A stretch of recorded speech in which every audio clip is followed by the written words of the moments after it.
무슨 말씀을 전해야 될까? 묵상하고 기도하면서 아버지께서 나의 마음을 좀 전해다오라는 마음을 강하게 해주셨습니다.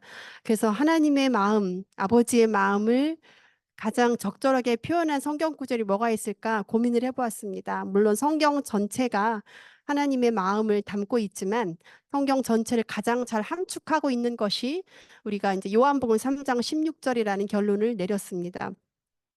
제가 안 보이시는 기둥에 숨어 계신 분들은 좀 보이게끔 해주시기를 바랍니다. 우리를 너무나 사랑하셔서 우리를 살리시기 위해 독생자를 보내사 우리 죄를 대신하시고 우리로 하여금 영생을 얻게 하신 하나님.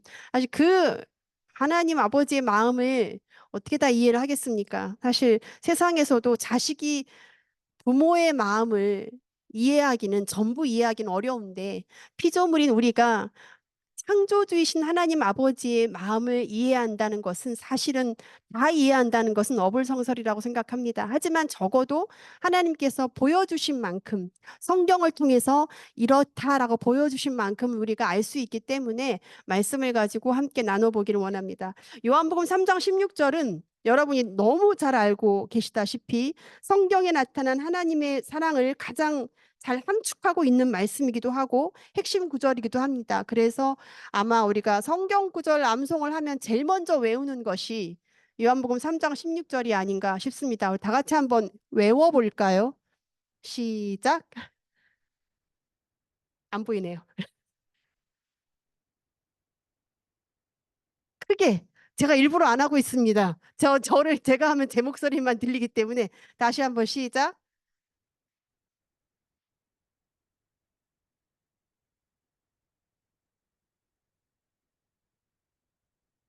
아멘.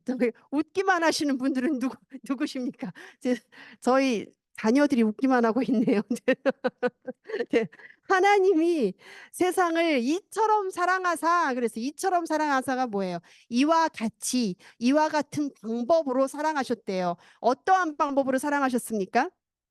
세상의 주인이신 하나님께로부터 나온 유일한 아들, 하나님 아버지와 동일한 본질을 가지고 계시고 동일한 능력을 가지고 계신 하나님의 아들, 그 성자 하나님을 우리에게 보내주시는 방법으로 사랑하셨다고 기록하고 있습니다. 여러분, 이것이 이해가 되십니까? 사실 잘 믿어지지 않잖아요. 그렇죠?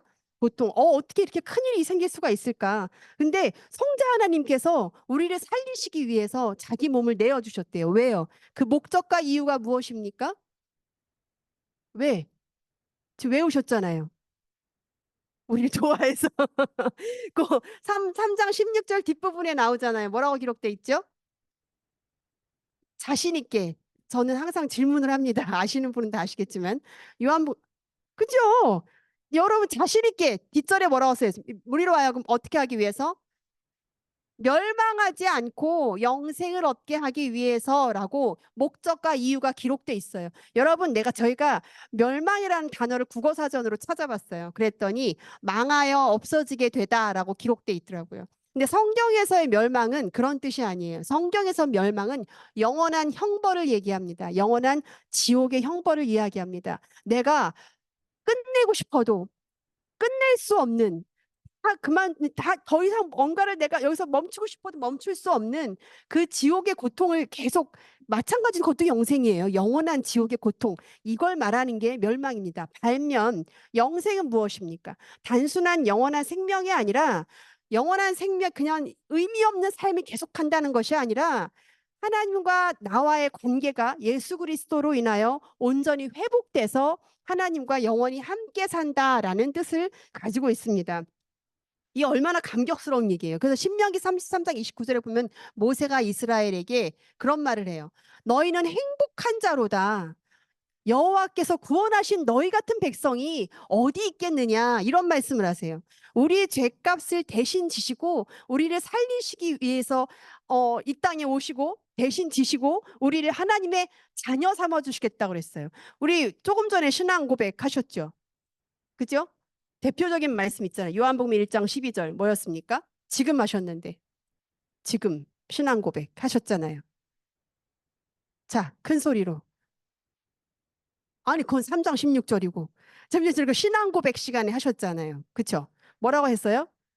영접하는 자, 곧 그의 이름을 믿는 자들에게는 하나님의 자녀가 되는 권세를 주셨으니 우리를 영생을 얻게 하는 것뿐만이 아니라 하나님의 자녀가 되는 권세를 주신대요. 우리가 영접하는 것에 영접을 하면 예수 그리스도를 마음에 모시면 하나님의 자녀가 된대요. 여러분 이런 정도의 말씀은 외우고 계셔야 됩니다. 또한 로마서 8장 14절 15절에 보면 어떻게 써 있냐면 무릇 하나님의 영으로 인도함을 받은 너희는 그의 아들이라 그랬어요. 너희가 다시는 무서워하는 종의 영을 받지 아니하고 뭐를 받았어요? 양자의 영을 받았으니 양자의 영을 받았으니 아바 아버지라 부르짖느니라 그랬어요. 하나님을 창조주 하나님을 아빠라고 부를 수 있대요. 여러분 16절에는 더 놀라운 이야기가 있습니다. 성경이 얼마나 놀라운 말씀이 많은 줄 몰라요. 요마서 8장 16절에는 하나님께서 아니 성령님께서 우리 영으로 더불어 친히 너희가 하나님의 자녀인 것을 증거하시리라 그랬어요. 성령님께서 우리가 하나님의 자녀인 것을 증거해 주시겠대요. 얼마나 벅찬 내용입니까? 여러분, 아버지의 마음은요, 다른 데 있는 게 아니에요. 바로 여러분 한 사람, 우리 집사님에게도, 집사님에게도, 저희 아이들에게도, 그리고 여러분들에게도 한 사람 한 사람에게 있습니다. 제가 잠깐 뺄게요. 제가 오래전에 벌써 한 5, 6년 지난 것 같아요. 저희 제작교회 청년부 수련회 때 퀴즈를 낸 게 있습니다. 청년부들은 맞춰야 돼요. 그죠? 안 맞히면 다 잊어버린 거예요. 그죠? 퀴즈를 낸 게 있어요. 요나서 이야기였는데 기억하십니까? 요나서 이야기였는데 하나님은 왜 굳이 요나가 아니면 안 되었을까? 여러분 그런 생각 해보신 적 있습니까? 요나가요 죽어도 싫대요. 니느웨에 가서 하나님의 말씀을 선포하라 했는데 너무 싫어요. 왜? 니느웨 사람이 너무 싫거든요. 니느웨가 어디였습니까? 아수르의 수도였어요. 아수르가 뭐예요? 끊임없이 이스라엘을 공격한 괴롭힌 나라였어요. 그리고 북이스라엘을 멸망시킨 나라가 바로 아수르예요. 우리나라로 따지면 일본이에요. 죄송합니다. 저희 남편이 일본인이에요. 그죠? 얼마나 미워요. 그쵸? 많은 한국 사람들이 특히 어르신들이 일본 하면은 뒤에 사람자가 안 나오고 놈자가 나온다고. 그죠? 그만큼 뭐가 있어요? 앙금이 있어요. 아, 저는 저희 남편을 굉장히 사랑합니다. 그죠? 근데 너무 싫어요. 왜? 하나님이 혹시 용서하실까 봐 하나님 말씀 전하기가 싫은 거예요. 요나에게는요, 민족주의가 있었어요. 민족주의가 있었기 때문에 애국자예요. 싫습니다. 그 어디로 갔어요? 정반대로 갔어요. 완전히 반대로 갔는데 거기서 하나님이 계속 놀라운 일들을 일으키시죠. 태풍을 만나요. 폭풍을 만나서 배가 뒤집어지게 생겼어요. 그랬더니 우리가 이 죄가 이것이 왜 누구로 인한 것인가 한번 알아보자. 제비 뽑았더니 걸리죠, 요나가. 하나님이 밝혀지게 만들어요. 요나의 잘못인 것을. 그래서 우리가 어떻게 해야 될까 하니까 뭐라요? 요나가 나를 바다에 던져라 그래요. 이 연유가 나 때문이니까 그건 무슨 소리예요? 죽기보다 싫다는 얘기예요. 니느웨를 가서 말씀을 전하느니 차라리 내가 죽겠다. 나를 바다에 던져라 그래요. 그런데 이 사공들이 좀 착했나 봐요. 힘써 배를 돌리고자 하였으나 폭풍이 점점 더 심해져요. 그래서 어쩔 수 없이 요나를 바다에 던져요. 그랬더니 이번에는 하나님이 어떻게 하세요? 물고기를 예비하세요. 그래서 요나를 삼켜버려요. 큰 물고기를 예비하셔서. 그래서 요나서 2장은 전체가 다 요나의 회개기도로 되어 있어요. 하나님 잘못했습니다. 그래서 하나님이 물고기로 하여금 명령하사 니느웨 땅에 뿅 하고 토해버려요. 이제 어쩔 수 없이 갔잖아요, 지금. 그래서 복음을 전해요. 너네 이렇게 살다가는 하나님의 심판이 임할 것이다 했는데 그러고 나서 뒷동산에서 딱 팔짱 끼고 기부해. 야, 이제 다 망했어. 니네 다 죽었어. 근데 그걸 원하잖아요, 마음속 깊이. 근데 이게 웬일이에요. 왕부터 백성들이 다 12만 명이 다 회개를 해요. 물도 마시지 않고 금식을 선포하고 전부 다 하나님 잘못했습니다를 외치기 시작해요. 그때 니느웨 백성들의 마음은 굉장히 녹아있는 상태였어요. 왜냐하면 큰 재앙을 2번이나 만난 상태였기 때문에 이미 그들의 백성은 마음은 이러다 우리 다 망하는 거 아니야? 이런 마음이 있었어요. 그렇기 때문에 말씀이 선포되었을 때 야 진짜 망하는구나 이게 있었던 거예요. 그러다 보니 다 이 사람들이 회개를 해요. 그러니까 너무 화가 나는 거예요. 하나님이 심판을 하셔야 되는데 안 하시네? 그러니까 막 화를 내요. 하나님한테 막 성을 내요. 내가 이럴 줄 알았습니다, 하나님. 주님께서는 노하기를 더디하시고 인내하시고 자비로워서 내가 용서할 줄 알았습니다. 그래서 내가 여기를 안 오려고 했던 거예요. 내가 이럴 줄 알았습니다. 전도는 하지만 그 사람들이 용서받는 건 참을 수가 없었던 거예요. 근데 하나님이 어떻게 하세요? 갑자기 제가 요나서를 4장까지 다 얘기하고 있는데 하나님이 박넝쿨을 예비하셨대요. 그러니까 그늘이 생겼어요. 더우니까. 그러니까 요나가 박넝쿨을 기뻐하였더라라고 기록하고 있어요. 너무 좋대, 시원하니까. 근데 하나님이 새벽에 이번엔 또 뭘 준비하세요? 벌레를 준비하세요. 박넝쿨을 다 갉아먹게 하시고 뜨거운 동풍을 불어서 내가 곤비하여 죽게 생겼으니 차라리 나를 죽여달라고 기도를 해요. 사는 것이 아니 죽는 것이 사는 것보다 낫습니다. 그러니까는 하나님 뭐라고 그래? 네가 왜 이렇게 성을 내냐? 그래요. 성을 내냐고. 왜 성을 내냐고. 근데 뭐라 그래요? 내가 성내다가 죽더라도 합당합니다. 그렇게 얘기를 해요. 하나님이 네가 성내는 것이 합당하냐? 그랬더니 합당하다고. 내가 화가 나서 죽어도 합당하다고 얘기를 해요. 아우, 너무 저랑 비슷해요. 그래서 참 감사하더라고요. 너무 너무 연약한 존재잖아요. 하나님은 너무 사랑하지만 너무 싫은 거예요. 나 자신도 나 자신의 그런 잘못된 신앙이죠. 사실은 하나님의 마음을 가지지는 못했어요. 그렇죠? 근데 자, 이제부터 질문 들어갑니다. 하나님이요, 그 요나를 왜 굳이 요나가 아니면 안 됐을까? 그래서 하나님이 4장 맨 끝절에 보면 어떻게 끝나요? 네가 하룻밤에 피고 지는 이 박넝콜을 아끼었거든. 내가 좌우를 분변치 못한 이 12만 명을 아끼는 것이 어찌 합당치 아니하겠느냐라고 요나를 깨닫게 하세요. 근데 자, 여러분 생각해 보세요. 저 같으면 정말 더럽고 치사해서 관둬할 것 같아요. 여러분 그럴 것 같지 않아요? 이렇게 싫다는데, 죽기보다 싫다는데 왜 굳이 요나가 아니면 안 되었을까요? 그 당시에는요, 호세아도 아모스도 동시대 사람이었어요. 그러면 그럼 네가 가. 얘 너무 싫대. 너 됐어 됐어. 나 얘 보낼래. 그리고 적어도 호세아나 아모스가 아니어도 누군가 기쁨으로 자원하는 사람이 있었을 거 아니에요. 그렇죠? 그럼 나 같으면 그 사람 보낼 것 같아요. 근데 왜 하나님은 요나가 아니면 안 되었을까? 그 험난한 길을 다 통과를 하게 하시고 깨닫게 하시고 폭풍 내리시고 물고기 예비하시고 토하게 하시고 왜 굳이 이렇게 힘든 일을 하셨을까? 이것이 제 질문이어서 자, 청년부 대답이 뭐였죠? 왜 조용하실까요? 제가 분명히 이거 말했었어요. 수련회 때. 왜 요나가 아니면 안 되었을까? 자, 기회는 여러분에게 청년부가 땡이기 때문에 못 맞췄기 때문에 자, 자신 있게 대답해 보세요. 왜 요나가 아니면 안 됐을까요? 어, 저랑 눈이 마주치신 우리 문 집사님. 응? 요는 나기 때문에. 네. 비슷해요. 다른 분 혹시 있으십니까? 앞자리에 계신 집사님. 왜 요나가 아니면 안 됐을까요?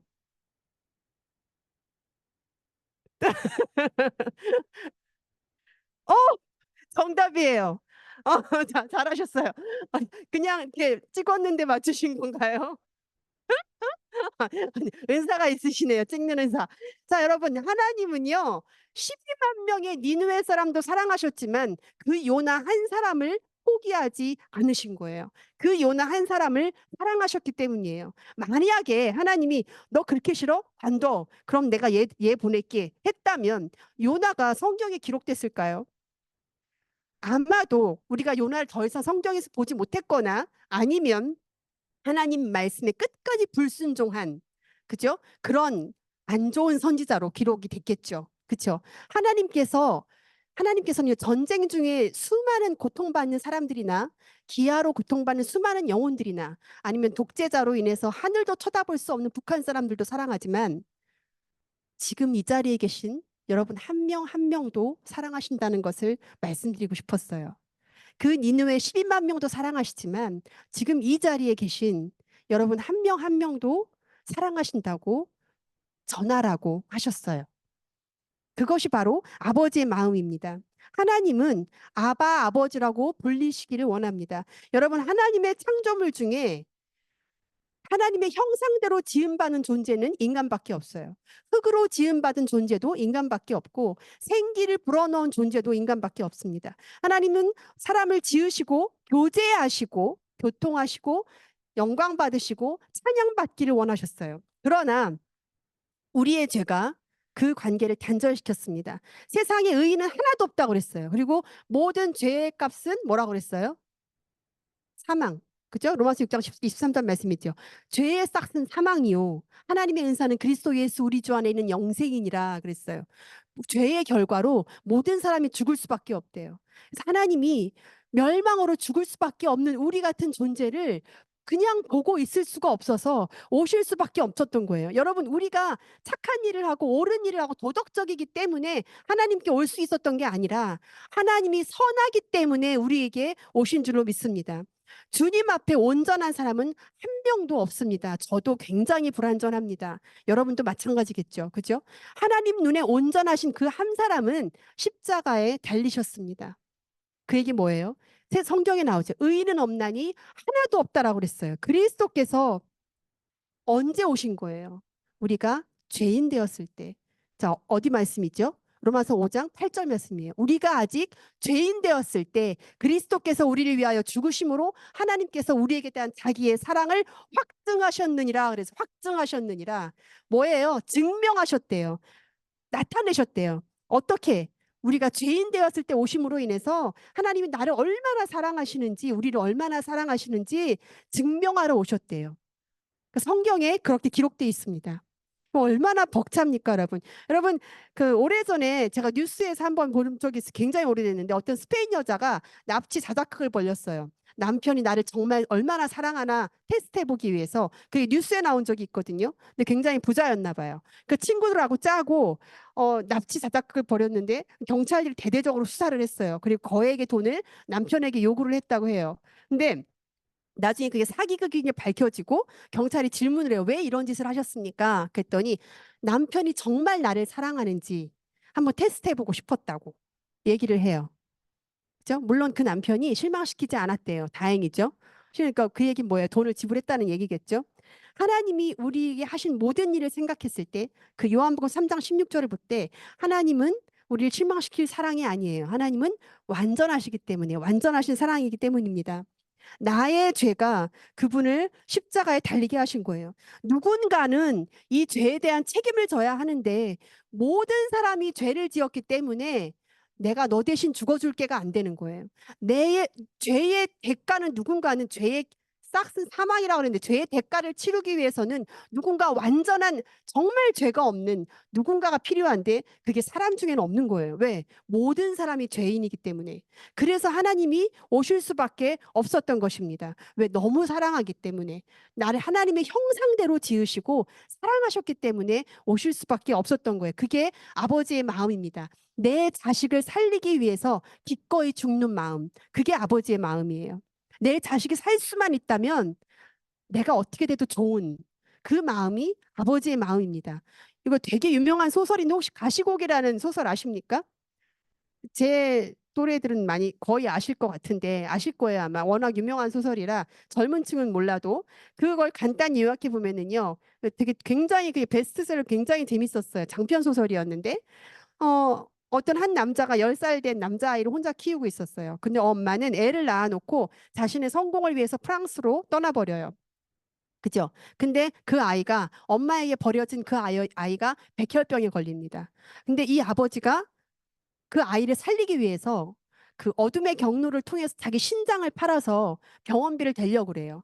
근데 신장을 팔으려면 어떻게 해야 돼요? 건강검진을 받아야 되잖아요. 근데 건강검진 받다 보니까 본인도 간암 말기라는 사실을 알게 돼요. 근데 그래서 이 온몸에 이미 다 전이가 됐기 때문에 신장을 팔 수가 없게 됩니다. 그래서 어떻게 해요? 이제 아버지가 자기가 가난 말기임에도 불구하고 자기 병은 생각도 안 해요. 오직 아들의 골수이식만 생각하다가 다시 알아보다가 각막을 팔면 돈이 생긴다는 거예요. 각막에는 이제 전이가 안 됐으니까. 그래서 각막을 팔아서 아들의 병원비를 대서 아들이 골수이식을 받게 됩니다. 그리고 혹시 죽어가는 자기가 아들에게 짐이 될까 봐 아들을 독한 말로 엄마에게 보내버려요. 오래 이제 헤어졌던 와이프를 찾아서 엄마에게 떠나보내고 그 아버지는 혼자 쓸쓸하게 아들을 기다리다가 처절하게 죽는 그런 내용이에요. 그 아버지가 그 아들을 데리고 민간요법으로 시골에 가서 생활하다가 다시 재발해서 병원에 입원하는 내용이 나와요. 근데 병원 안에 부속시설로 교회가 있는데 거기에서 기도하는 내용이 있습니다. 제가 잠깐 읽어드릴게요. 하나님, 그래요. 저는 당신을 모릅니다. 어떻게 기도해야 하는지도 모릅니다. 그러나 내 아들은 당신을 알고 있습니다. 아이는 밥상 앞에서 언제나 감사 기도를 하고 잠들기 전에도 기도를 잇는 법이 없습니다. 당신을 믿지 않는 제가 아이에게는 크나큰 걱정입니다. 그렇습니다. 아이의 생각을 송두리째 사로잡고 있는 것이 바로 당신입니다. 그것이 뭔지 저는 잘 모릅니다. 단지 아이가 원하기 때문에 아이의 믿음을 막고 싶지는 않았습니다. 하지만 당신은 잔인합니다. 아이를 오랫동안 투병의 고통 속에 살아오게 만드셨습니다. 웃음보다는 눈물에, 기쁨보다는 슬픔에 휩싸여 겨우겨우 견딘 가련한 아이입니다. 다른 아이들이 누릴 수 있는 당연한 권리도 포기했습니다. 아이의 엄마는 아이를 버렸고 아버지인 저는 무능하기 짝이 없습니다.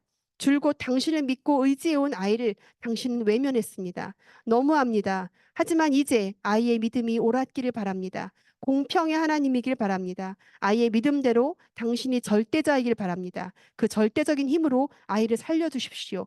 아들의 믿음과 아버지의 간절한 기원으로 당신에게 말합니다. 아이를 살려주십시오. 만약 믿음 없는 자에게 대가를 요구한다면 차라리 나의 목숨을 거두어 가십시오. 기꺼이 아이를 대신하겠습니다. 저는 아이 외에 세상에 소망을 둘 곳을 잃은 사람입니다. 하지만 아이는 다릅니다. 꿈이 얼마나 많은지 모릅니다. 영리하고 맑은 영혼을 가지고 있습니다. 제발, 제발 나를 대신하여 주십시오. 그리고 아이를 살려주십시오. 살려주십시오. 이 소설의 마지막 장면은 이 아버지가 창밖에 내리는 눈을 바라보면서 후배에게 얘기합니다. 내가 우리 아이한테 꼭 교회를 가겠다고 약속을 했는데 한 번도 약속을 지키지 못했어. 이제라도 내가 약속을 지켜야겠어. 나 좀 일으켜줘. 이제 기도해야겠어. 하고 일어나서 기도하다가 기도하는 자세로 죽는 것이 마지막 장면이에요. 비록 오래된 소설이긴 하지만 아버지의 절절한 사랑을 느낄 수 있는 소설이었습니다. 여러분은 어떻게 생각하세요? 정말 하나님이 잔인했다고 생각하십니까? 이 아이한테 잔인했다고 생각하십니까? 전 대답은 아니에요. 왜냐하면 그 아이에게는 자신의 생명을 조금도 귀한 것으로 여기지 않은 최고의 아버지를 주셨고 그 아버지한테는 자식을 통하여서 하나님을 알 수 있는 기회를 주셔서 기도하다가 하나님의 나라로 갈 수 있는 그런 축복을 허락하셨습니다. 이 소설 제목이 왜 가시고기인지 혹시 아시는 분 계십니까? 가시고기라는 그 물고기가 실제로 그렇다고 그래요. 실제로 그 그러니까 암컷은 알을 낳고 그냥 가버린대요. 그럼 수컷이 부화되기까지 15일 동안 다른 물고기들로부터 이 알을 지키기 위해서 아무것도 안 먹고 그 알을 지킨다고 그래요. 그러면 주둥이가 헐고 아름다웠던 몸빛깔이 바뀌어지고 그리고 맨 끝에는 마지막 새끼가 부화하면 자기 몸을 내어준다고 그래요. 그래서 새끼들이 태어나서 처음 먹는 것이 아버지의 몸이라 그럽니다.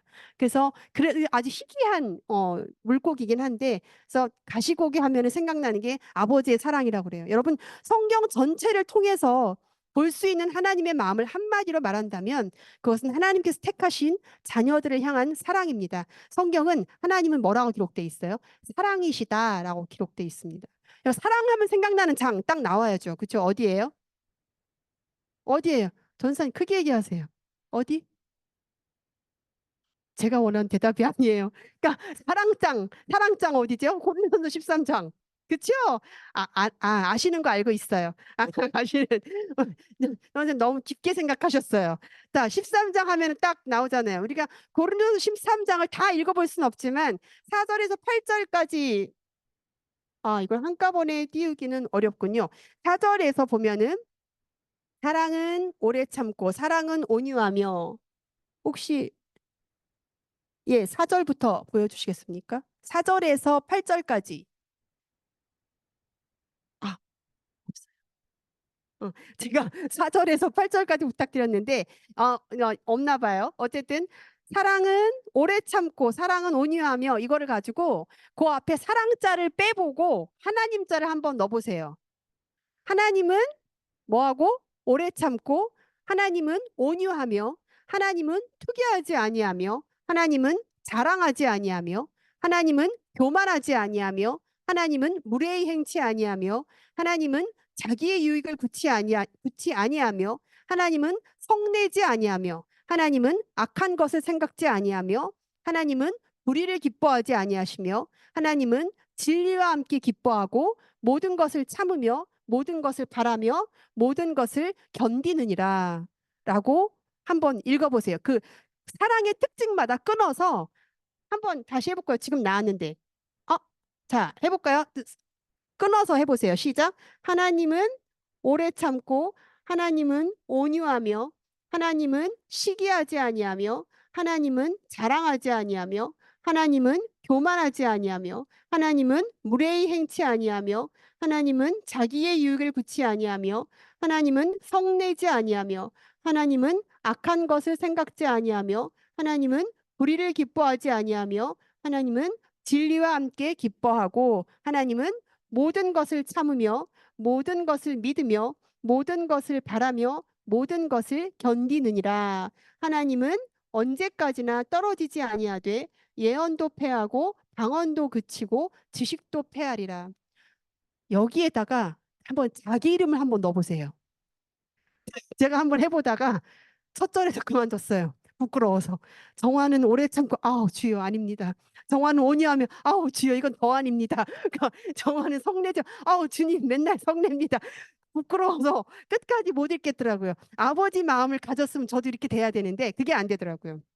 근데 재밌는 건 여러분 사랑을 기록한 이 사도 바울이요. 11절부터 뜬금없이 중간에 어떤 말이 써 있냐면 내가 어린아이였을 때는 어린아이처럼 말하고 그 어린아이처럼 생각하고 어린아이처럼 깨달았다. 그리고 장성한 후에는 내가 어린아이의 일을 버렸노라라고 기록하고 있어요. 그래서 왜 중간에 이걸 써놨을까 고민해 봤습니다. 그냥 미끄럽게 하려면 매끄럽게 사랑에 대해서 쭉 설명하다가 그 중에 제일은 사랑이라 하면 더 좋을 것 같지 않습니까? 왜 굳이 이 말씀이 써 있을까를 생각해 봤어요. 바울은 우리에게 나의 어린 시절, 지난 시절을 멀리 치워두라고 이야기하고 있는 것입니다. 그닥 행복하지 못했던 나의 어린 시절, 다시 돌아가고 싶지 않은 나의 어린 시절, 나의 젊은 시절을 치워두고 그곳에서 비롯된 나의 트라우마, 나의 상처, 그리고 나의 가치관, 나의 행동 방식을 치워두란 얘기예요. 그리고 이제는 하나님을 만난 이제는 하나님의 자녀가 된 이제는 새로운 피조물이 됐다고 그래요. 이전 것은 지나갔으니 보라 새 것이 되었도다. 새로운 피조물이어서 내가 장성한 사람이 되었기에 이제는 과거의 일은 나에게 어떠한 영향도 끼치지 못한다라고 이야기하고 있는 것입니다. 여러분 하나님은 아버지는 여러분 과거에 관심이 없습니다. 지금의 나에 관심이 있어요.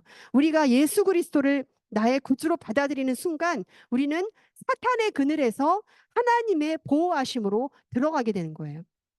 제가 오래전에 나눴던 간증이에요. 그 영향력에 대해서 말씀드려보고자 합니다. 저희 언니가 막내 언니가 사실 저를 제일 많이 핍박했거든요. 예수 믿는다고. 근데 그 언니가 결혼을 하고 어, 시댁 몰래 교회 생활을 시작했습니다. 신앙 생활을 시작했어요. 근데 언니의 그 시어머님은 정말 굉장한 분이었어요. 어느 정도였냐면 결혼하자마자 손톱 깎거라 머리 깎거라 이러더니 그거를 또 가루로 빻아갖고 부엌에 뿌리고 새 사람 들어왔다고. 그 장례식장 갔다 오면 온몸에 꽃게 가루를 또 뿌린대요. 그 귀신을 쫓아야 된다고. 엄청나게 그런 쪽으로 뭐죠? 그러니까 미신? 미신이죠. 아, 영어도 못하는데 한국말도 안 나와요. 이거 어떡하죠? 그런데 그런 쪽으로 심취하신 분이었어요. 매일 보살 찾아다니고 돈 다 갖다 바치고. 그래서 근데 언니가 몰래 몰래 신앙생활을 했는데 저희 언니가 당시엔 청주에 살고 있었고 그 어머님은 인천에 살고 계셨어요. 인천에 살고 계셨는데 언니가 교회를 나가니까 형부가 그닥 선한 사람은 아니었거든요. 반대를 하지만 형부도 엄마가 알게 되면 뒤집어질 걸 알고 있기 때문에 형부도 이제 엄마에게 이르지는 않았어요. 아무도 이르지 않았어요. 근데 시어머니가 언니가 교회 다니는 걸 알게 됐어요. 어떻게 알았는지 아십니까? 보살이 맞췄어요. 대박이죠. 진짜 보살이 맞췄어요. 보살한테 맨날 가는데 보살이 딱 그러더랍니다. 큰아들 집이 훤히 보였는데 빨간 안개가 층층이 감고 있대요. 하나도 안 보인대요. 그 집에 예수쟁이가 생겼다. 그러더래요. 누구겠어요? 애들은 애기였는데 며느리죠. 그래서 밝혀진 거예요. 언니가 예수쟁이가 된 거를 보살이 맞춘 거예요. 그래서 난리가 났어요. 그러니까 제가 그때 당시 일본에 살고 있었는데 언니가 저한테 전화가 왔어요. 큰일 났어. 우리 시어머님이 알게 됐어. 야, 기도해줘. 여러분, 사람이 느끼지 못할 뿐이지 공중에 권세 잡은 자가 누구라고 기록돼 있어요? 성경에 사탄이라고 기록돼 있어요. 여러분, 사탄으로부터 자유로울 사람은 한 명도 없습니다. 사탄은 영적인 존재예요. 여러분보다 여러분의 미약한 곳을 더 잘하는 사람, 더 잘하는 영이 바로 사단이에요. 왜? 영적인 존재이기 때문에 당연히 그래요. 근데 우리가 하나님의 자녀가 된 순간, 하나님의 내 안에 들어온 순간 완벽하게 구분되어져요. 나누어져요. 하나님께서 예수 그리스도를 마음의 주인을 모시는 순간 하나님의 자녀로 들어온 순간 모든 악한 영으로부터 차단시키는 거예요. 악한 영으로부터 보호하시는 거예요. 하나님의 손안으로 들어가게 되는 거예요. 이게 바로 자녀의 특권이에요. 하나님 자녀의 특권으로 살기를 하나님께서 원하시고 계시는 거예요. 다시 간증으로 돌아가. 저희 이제 언니가 저한테 기도 부탁을 했잖아요. 그날 밤에 택시를 타고 왔대요. 인천에서. 가만 안 둔다고. 네가 우리 집안을 어떻게 보고 거기서 어떻게 그 보살한테 듣자마자 택시 타고 내려오는 거예요. 내려와갖고 새벽 3시 반까지 머리채를 잡고 끌고 다녔어요. 집에서. 애들이 보는 앞에서. 근데 남편이란 사람은 식탁 의자에 앉아서 내 입골 날 줄 알았어. 내가 경고했지. 이렇게 되는 거예요. 그래서 언니가 끌려다닐 동안 계속 주기도문만 외웠대요. 하늘에 계신 우리 아버지요. 이것만 계속 외웠대요. 그리고 나서 그 이제 시어머님이 너 내일 그날 토요일이었으니까 주일날 교회 가기만 해봐. 내가 사람들 다 보는 앞에서 네 머리 잡고 끌고 나올 거야. 얘기를 했어요. 다시 전화가 왔어요, 언니한테. 야, 이렇게 하겠대. 나 어떻게 해야 돼? 빨리 얘기해봐. 제가 뭐라고 그럴게요. 우리가 때로는 타협할 때가 있어야 되고 목숨을 걸고 싸울 때가 있어야 돼. 지금은 목숨을 걸고 싸울 때야. 절대 타협하면 안 돼. 죽으면 죽으리라 하는 마음으로 교회를 가. 언니가 여기서 타협하면 4일 만에 끝날 일을 40년으로 가게 될 거야. 40년 고생하고 싶지 않으면 지금 가라 그랬어요. 예, 알았대요. 그래서 언니가 그 교회 목사님, 장로님, 집사님들 아는 분들 다 전화를 했대요. 저 내일 끌려갈 예정입니다. 그러니까 오늘이겠죠. 그러니까 새벽이었으니까 저 오늘 예배 시간에 끌려갈 예정이니까 죄송하다고 예배에 방해가 될 거니 저를 위해서 기도해 주세요. 라고 했대요. 그러고 어머님이 잠깐 방해 간 사이에 진짜 교회를 갔어요. 자, 어떻게 됐을까요? 제가 분명히 저는 이렇게 교통하길 원한다고 했는데, 예? 어떻게 됐을 것 같아요? 끌려 나갔을까요? 아니에요? 아니에요. 안 오셨어요. 언니가 집에 가보니까 인천으로 돌아가셨대요. 그러니까 그게 뭐예요? 내가 이렇게까지 했는데도 교회를 가는 거면 내가 말릴 수준이 아니구나라고 생각을 하신 거예요. 그래서 돌아가셨어요. 여러분 놀랍지 않으십니까? 우리가 하나님의 자녀가 되는 순간 영적인 세계가 바뀝니다. 여러분 우리가 하나님의 자녀가 되는 순간 하나님이 일하기 시작하시는 거예요. 하나님이 움직이기 시작하시는 거예요. 하나님께서 자기 자녀들을 지키기 위해서 악한 영들을 차단시키는 거예요. 보호하십니다. 우리에게 두려울 게 없어요, 여러분. 하나님 아버지의 마음이 누구의 어디에 있는데 내 안에 있는데 우리가 무서워하고 걱정하고 두려워할 게 뭐가 있겠습니까? 그러나 뒤로 빼고 앉아 있으면 안 돼요. 하나님이 여호사밧 왕에게 뭐라고 그랬어요? 두려워하지 말고 놀라지 말고 내일 저희를 마주 나가라. 마주 나가면 내가 너와 함께 할 것이고 너희가 큰 구원을 보리라. 내가 구원하시겠다. 넌 그걸 봐라. 그 얘기예요. 아버지의 마음을 가진 우리가 두려워할 대상은 아무것도 없습니다. 아버지의 마음이 나에게 있는 한 여러분 사랑받는 사람들은 되게 용기 있다고 그러잖아요. 밝아요. 표정부터 밝아요. 여러분 사랑받는 존재예요. 축하드립니다. 여러분 그냥 존재가 아니에요. 값으로 사신 존재에 얼마나 귀한지 몰라요. 여러분 자신을 좀 소중하게 생각하시기 바랍니다. 굉장히 굉장히 소중한 분들입니다. 그래서 진정한 아버지의 마음이 내 안에 들어오기 시작하면 사도 바울처럼 어른스러운 방식으로 살 수 있게 되는 거예요. 그리고 어린아이의 일은 더 이상 생각지 않게 되는 것입니다. 15세기 유대한 작가죠. 토마스 캠퍼스라는 사람이 말하기를 많이 사랑하는 사람이 많은 일을 한다라고 그랬대요. 사랑은 우리로 하여금 그 사람에게 순종하게 만들기 때문에 그렇잖아요. 저희가 우리를 누군가 사랑하면 그 사람이 뭘 기뻐하나, 뭘 좋아하나 관심 갖게 되잖아요. 그렇죠? 그렇지 않습니까? 사랑이 순종하게 만들어요. 사랑은요, 명사가 아니라 동사입니다. 움직이게 만들어요. 그렇죠? 그래서 요한복음 14장 21절에 뭐라고 그랬어요?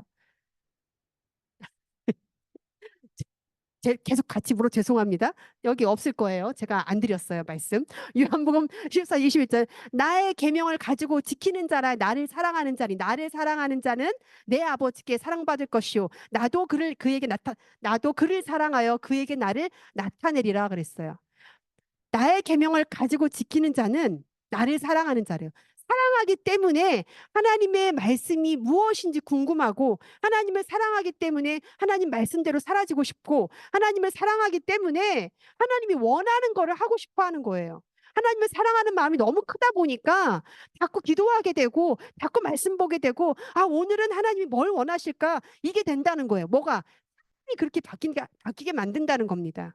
만약에 여러분이 그 사랑이 없이 신앙생활을 하고 있다면 그건 율법주의예요. 여러분이 교회에서 11조를 잘하고 봉사를 아무리 열심히 하고 전도를 아무리 많이 해도 그거는 하나님이 기뻐하시는 게 아닙니다. 어떤 목사님이 그런 말씀하셨어요. 한 형제가 와서 하나님이 아내를 사랑하시라고 하셨는데 저는 아내를 더 이상 사랑하지 않는다고 말했다고 합니다. 그때 목사님이 그 하나님이 이웃을 사랑하라고 했으니까 와이프를 그냥 이웃이다 생각하고 사랑하시라고. 그랬더니 이 남자가 하는 말이 이웃만도 못해요. 아주 징글징글합니다. 아주 왼수 같습니다. 그랬대요. 그랬더니 목사님이 하나님이 원수를 사랑하라고 하셨으니 아내를 사랑하십시오라고 얘기했다고 합니다.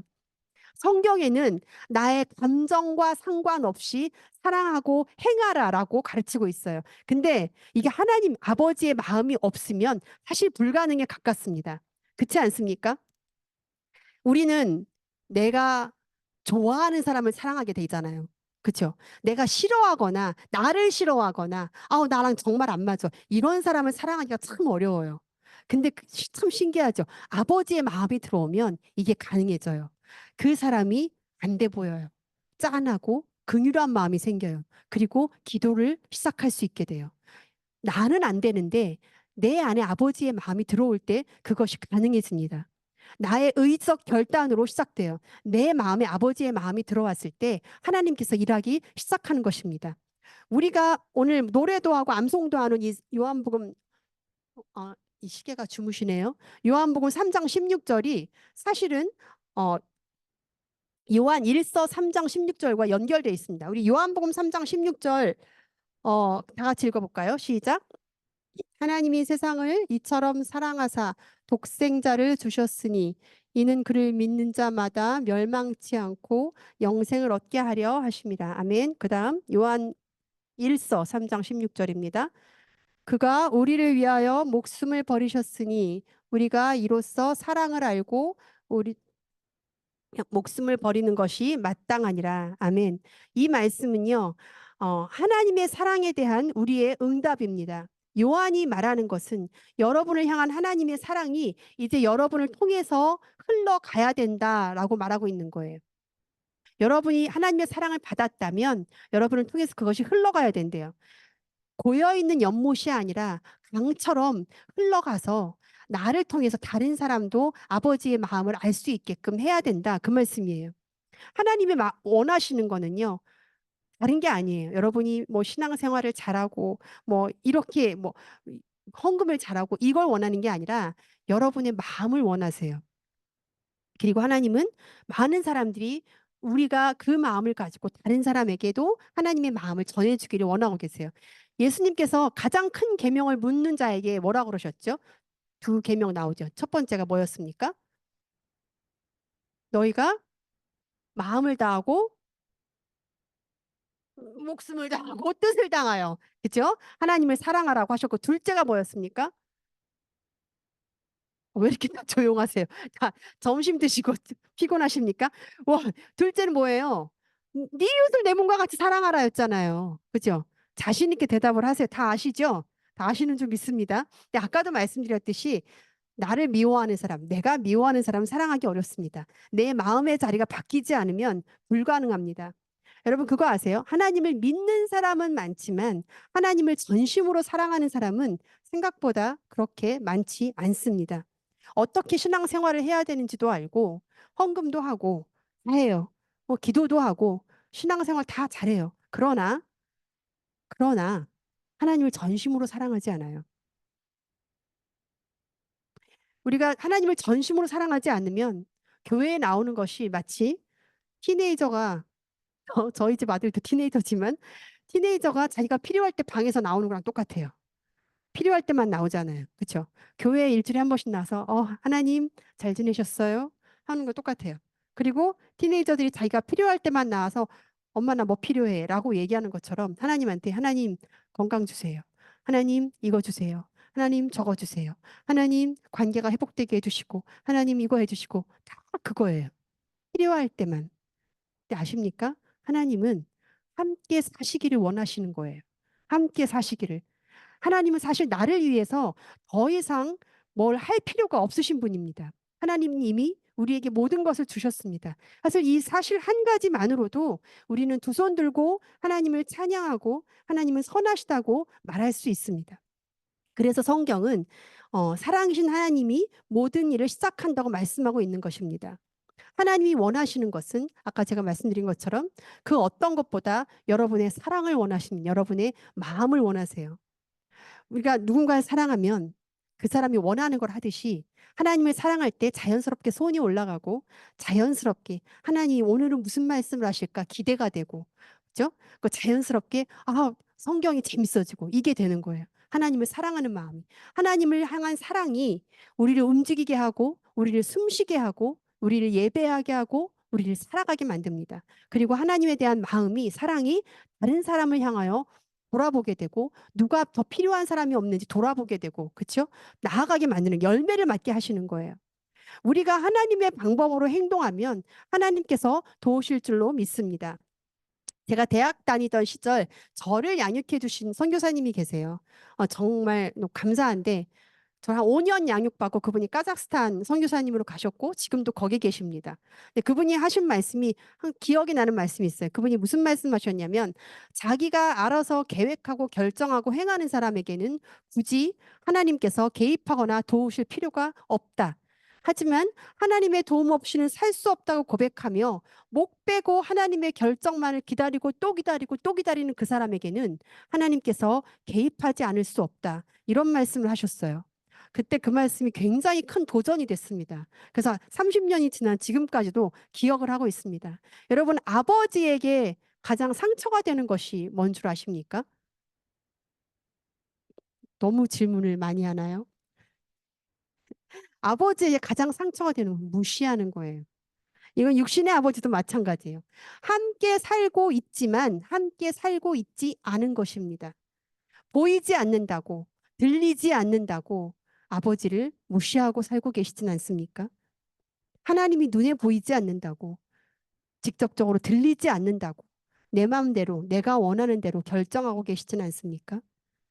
목숨 바쳐 사랑했는데, 나의 몸에 있는 물과 피를 다 쏟기까지 사랑했는데, 무시당하는 아버지의 마음을 생각해 본 적 있으십니까? 사랑하셨지만 철저하게 무시하는 당신의 자녀들로 인해서 하나님을 상처받으실 것 같아요. 그리고 지금도 기다리십니다. 아바, 아버지라고 불리시기를 기다리고 계십니다. 저는 끝으로 여러분에게 한 가지 질문을 해보고 싶습니다. 사실 말씀 준비하면서 많이 질문을 해봤어요. 만약 여러분이 하나님께 단 한 가지만 구할 수 있다면 무엇을 구하시겠습니까? 딱 한 가지만 구할 수 있다면. 언제나 조용하신 우리 제작교회 사랑하는 성도님들 대답을 좀 해주시기 바랍니다. 사랑스럽게 웃고 있는 학성이한테 물어볼까요? 하나님이 한 가지만 구하라 그러면 뭘 구하겠어요? 딱 한 가지. 사랑을 달라고? 너가 구할 수 있는 거 하나님한테. 한 가지만 구할 수 있어요. 둘도 아니에요. 뭘 구할 것 같아요? 다음부터는 앞자리 안 앉을 것 같아. 그치? 나만 오면 맨 뒷자리로 갈 것 같아. 뭘 구할 것 같아요? 행복하게 해달라고? 굿. 하은이는? 어? 믿음 달라고? 좋아요. 또 누굴 시킬까? 두구두구두구. 긴장되시죠? 제가, 제가 시킬까 봐. 제가 이 질문을 몇 분에게 했어요. 어떤 사람은 말기암으로 고통받고 있는 가족의 치료를 말씀하셨고, 어떤 사람은 깨어진 결혼 생활의 회복을 말씀하셨고, 어떤 분들은 가족 구원을 말씀하셨고, 어떤 분은 아들의 행복을, 자식의 행복을 얘기하셨어요. 그리고 어떤 분은 아버지 뜻이 뭔지 너무 궁금하다고 하나님 뜻이 뭔지 알려달라고 기도하고 싶다고 하셨어요. 아버지 뜻을 알면 그것대로 할 것 같다고 뜻을 모르기 때문에 못하는 것 같다고 이런 걸 했어요. 사실 이 질문은요 굉장히 중요해요. 왜? 그 사람이 뭐를 가장 중요하게 생각하느냐를 나타내는 말씀이기 때문입니다. 질문이기 때문이에요. 누구에게는 한 번도 보지 못한 세상을 보는 것이 소원일 수도 있고 또 어떤 누구에게는 한 번도 걸어보지 못한 사람에게는 한 번 걸어보는 것이 소원일 수도 있어요. 그렇죠? 여러분도 알다시피 저 역시 핸디캡을 가지고 있습니다. 혹시 모르시는 분 없으시죠? 다 아시죠? 제가 멀쩡해 보이지만 몇백 미터 못 걸어요. 병원에서는 서 있지도 말고 걷지도 말라고 얘기를 하셨어요. 이 정도를 킵하려면은 어, 다리를 최대한 쓰지 말라고. 그래서 찬양할 때도 혼자 앉아서 찬양을 할 수밖에 없었던 거예요. 그래서 저는 캐나다가 너무 겨울이 길잖아요. 5월이 돼서 다 초록초록 바뀌면 마음이 너무 행복해요. 사실은 오는 길에도 얘기했지만 나무를 너무 좋아해요. 근데 제 발로 등산을 해본 게 중학교 때 설악산 수학여행 간 이후로 없어요. 저 올라갈 수 없잖아요. 물론 사고는 20대 중반에 났지만 그 후에는 또 산에를 가본 적이 없었어요. 근데 너무 산에를 제 발로 올라가 보고 싶어요. 물론 저는 하나님께서 이 사고를 통해서 수십 번의 수술을 통해서 사랑하는 가족들이 예수를 알게 하시고 구원받게 하셨고 저를 더 깊게 하나님을 만나게 하셨고 병원에서는 전혀 걸을 수 없을 거라는 의사의 말을 깨고 지금 30년 가까이 걷게 하신 것에서 항상 감사하고 있습니다. 그럼에도 불구하고 결혼하고 애를 낳으니까 제가 딸이 있잖아요. 사랑스러운 딸. 가끔은 그런 생각이 들어요. 제가 안나한테 얘기를 했는데 가끔은 우리 딸 손잡고 걸어서 쇼핑 좀 해보고 싶어요. 뭐를 사고 싶은 게 아니에요, 여러분. 제 마음이 어떤지 아시겠죠? 저도 걸어서 손잡고 좀 다녀보고 싶어요. 그리고 가족의 도움 없이 마트도 가고, 그리고 누군가 도움이 필요한 사람에게 달려가고 싶어요. 근데 힘들어요. 그쵸? 아시겠지만 제가 암이 2번이 걸렸어요. 수술은 거의 한 3, 40번 했어요. 수술을. 그럼에도 불구하고 하나님께서 딱 한 가지만 구하라고 한다면 저는 건강을 구할 것 같진 않아요. 왜냐면 한 가지니까. 한 가지니까. 그래서 고민을 했습니다. 뭐를 해야 될까? 저도 말씀을 준비하면서 고민을 해봤어요. 제가 내린 결론은 저에게 아버지의 마음을 주세요. 이거였어요. 아버지의 마음을 가지고 있으면 전부 해결될 것 같았어요. 제가 아버지의 마음을 가지고 있으면 아직까지 예수를 영접하지 않은 사랑하는 사람들이 저를 통해서 당연히 아버지를 볼 수 있을 테고 지금 이 자리에 있는 우리 남편과 우리 아이들도 하나님과 같이 살고 있는 거잖아요. 그죠? 제가 아버지 마음이 있으면 얼마나 좋아요. 제가 아버지의 마음이 있으면 가지고 있으면 저의 육신의 연약함 무슨 문제가 되겠습니까? 매일매일 기쁨과 평안으로 넘쳐날 텐데. 이것보다 더 좋은 게 없겠더라고요. 그죠? 여러분도 아버지의 마음을 알기를 소망합니다. 그리고 아는 것에 그치는 것이 아니라 아버지의 마음을 갖, 갖게 되기를 소망합니다. 저와 여러분 모두 아버지의 마음을 가진 자의 그런 하나님의 자녀가 되기를 소망합니다. 우리가 예수 그리스도를 믿고 우리 죄를 대신 사하여 주신 그 사랑을 마음으로 믿고 말씀에 따라 하나님의 자녀가 되었다면 매 순간 아바 아버지를 부르실 수 있기를 바랍니다. 그리고 살아가기 바랍니다. 여러분, 아버지와 자녀의 관계는 변하지 않습니다. 자녀가 잘못한다고 내치고 잘한다고 킵하고 이게 아니에요. 자녀에 대한 아버지의 사랑은 우리가 상상할 수 있는 그 이상입니다. 특히 우리가 얻은 양자의 축복은 하나님의 핏값으로 사신 결과이기 때문에 그 무엇도 끊을 수 없습니다.